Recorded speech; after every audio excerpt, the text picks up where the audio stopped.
Ishfaq from Kashmir. Why Muslim countries not unite against Israel?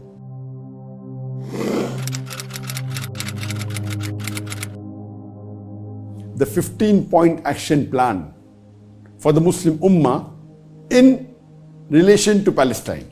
And my last 2 points, I mentioned that if all the Muslim countries unite and if they stand unitedly, then inshallah no non-Muslim will try and interfere with us.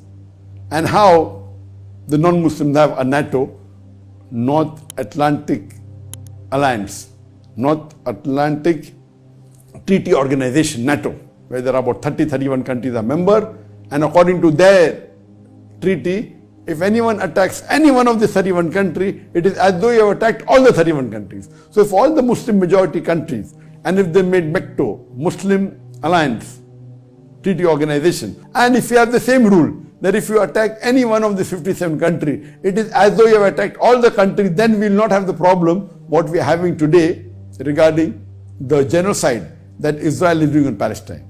You are asking me? This is the solution I gave. So you should ask the rulers of the Muslim countries, why are they not uniting? And we have to realize that I'm aware that the non-Muslims have got a lot of arms and ammunition, they have got nuclear power, they have got the military, but we fail to realize that we have Allah with us. And Allah with us is more important than all the power that they have. But unfortunately, we Muslims are weak. And this reminds me of the hadith of our Prophet Muhammad, that there will be a time when Muslims will be attacked. So one of the Sahabas, they'll be looked down upon, they'll be ill-treated. So the Sahabas asked that, will the Muslims will be less in numbers? The Prophet said, no, they will be in large numbers, but they'll be like froth. Allah says in the Quran in Surah Imran chapter 3 verse 103, وَاتَصِمُوا بِحَبْلِ اللَّهِ جَمِيعًا وَلَا تَفَرَّقُوا. Hold strongly to the rope of Allah and be not divided. So my solution that to have these problems what is having, see anything, imagine if Israel was alone and if Muslim Palestinians were alone fighting them, inshallah they would have won them lock, stock and barrel.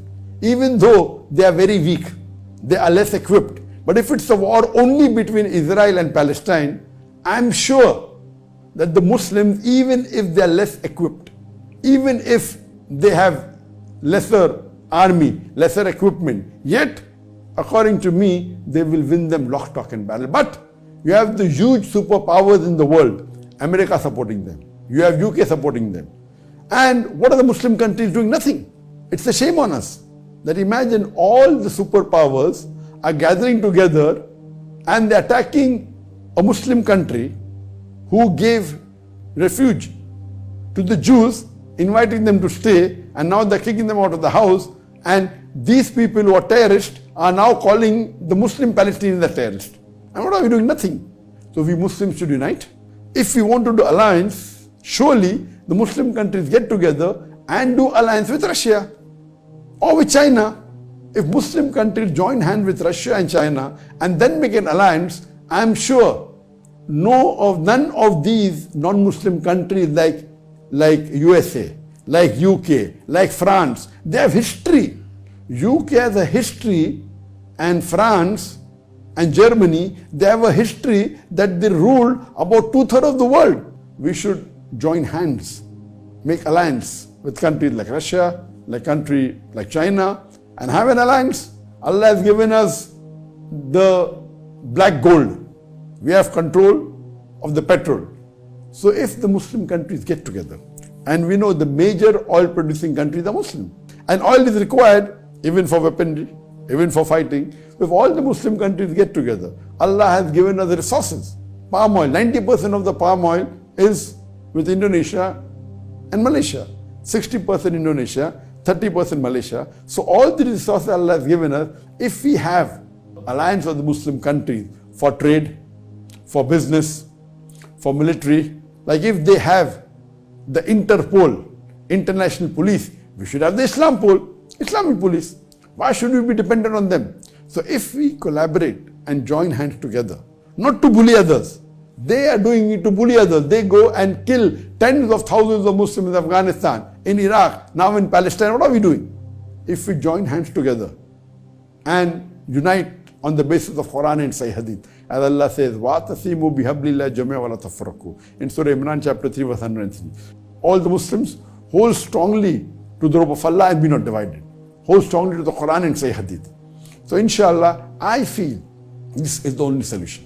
Of course, there are Hadith and predictions of the Prophet that before the end of the world, Muslims inshallah will rule the world. There will a time come, even irrespective whether the Muslims follow or not, there will be a time towards the end of the world. Before the end of the world, the signs are coming. There are minor signs and major signs. Most of the minor signs have already come. Few are remaining.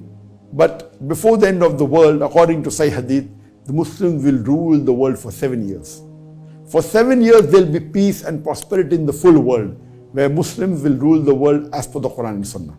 And later on, a sweet wind will come. All the Muslims will be put to death very peacefully. And then the signs of Qiyamah will start. And we see that what's happening, the genocide that the Israelis are doing, and the so-called human rights champions, whether it be USA, whether it be UK, whether it be France, whether it be Germany, these so-called human rights champions, they are doing a genocide. They are doing the same thing what was done on them. But inshallah, Allah subhanahu wa ta'ala is with us. Whether some of the Muslims join us or not, inshallah, a time will come that Allah subhanahu wa ta'ala will give us victory. And we as individuals should strictly follow the Quran and Sunnah.